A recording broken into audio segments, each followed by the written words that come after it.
పాతబస్తీలో మదర్సాల పేరుతో ప్రజాధనాన్ని కొల్లగొట్టిన వైనం స్కూల్ ఆఫ్ ఎడ్యుకేషన్ డిపార్ట్మెంట్లో ప్రకంపనలు సృష్టిస్తోంది. పాడుబడ్డ ఓ మదర్సాను చూపించి లక్షల రూపాయలు కాజేసిన చాంద్రాయణగుట్టలోని బండ్లగూడ మదర్సా నుంచి మా ప్రతినిధి శర్మ అందిస్తున్న రిపోర్ట్. మదర్సాల పేరుతో ప్రభుత్వ ధనం ఏ విధంగా వృధా అవుతుందో మీకు ప్రత్యక్షంగా చూపిస్తాను. ప్రస్తుతం నేను పాతబస్తీ బండ్లగూడ ఏరియాలో ఉన్నటువంటి మదర్సా ఇది. ప్రస్తుతం మనం చూస్తున్నటువంటి ఈ మదర్సా 4 నెలల నుంచి మూతపడింది. అంతకుముందు కేవలం 35-40 మంది విద్యార్థులతో ఈ మదర్సా నడిచేది. కానీ ప్రస్తుతం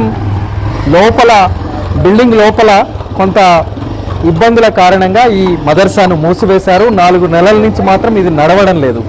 కానీ ఇది నడుస్తున్నట్టుగానే రికార్డులు చూపించి 4 సంవత్సరాలుగా ప్రతి ఏడాది 2,70,000 రూపాయలు ఈ మదర్సా పేరుతో ప్రభుత్వ ధనం డ్రా అయింది. కానీ ఇక్కడ నిర్వాహకుడికి మాత్రం ఆ డబ్బు అందలేదు.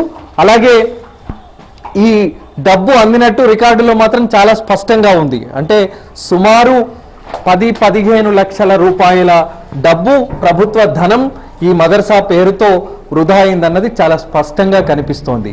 మరి ప్రస్తుతం మనం చూస్తున్నటువంటి ఈ మదర్సాను ఒకసారి పరిశీలిస్తే గనక ఇందులో కేవలం 30 మంది మాత్రం కూర్చునేందుకు వీలు మాత్రమే ఉంటుంది. కానీ రికార్డులో ఇక్కడ 400 నుంచి 500 మంది విద్యార్థులు ఈ మదర్సాలో వచ్చినట్టుగా చదువుకుంటున్నట్టుగా రికార్డులు మాత్రం చూపిస్తూ ఉన్నాయి.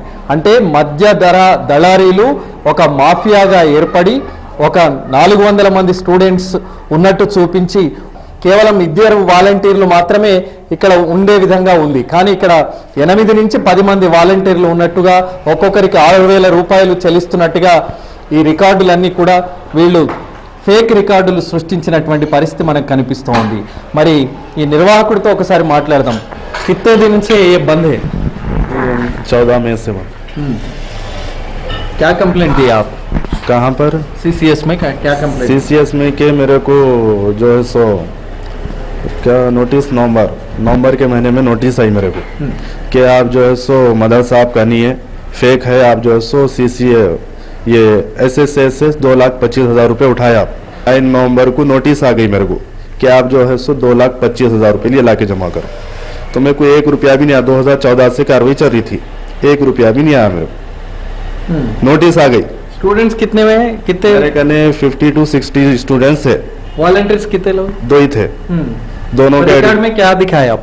रिकॉर्ड में जब हमारे आजाद भाई हमारे को जो सो लिस्ट दिए तो वहाँ जाके हम देखे, लिस्ट देखे तो हमारे वॉलंटियर्स 5 बता रहे और बच्चे जो है सो कुछ 200 के ऊपर कुछ बतला रहे, जबकि वो 5 वॉलंटियर्स हमारे हाइच नहीं, हम उनको पहचानते भी नहीं। हमारे 2 ही है, एक मैं हूँ, एक हमारा छोटा भाई। इससे हटके कोई भी नहीं।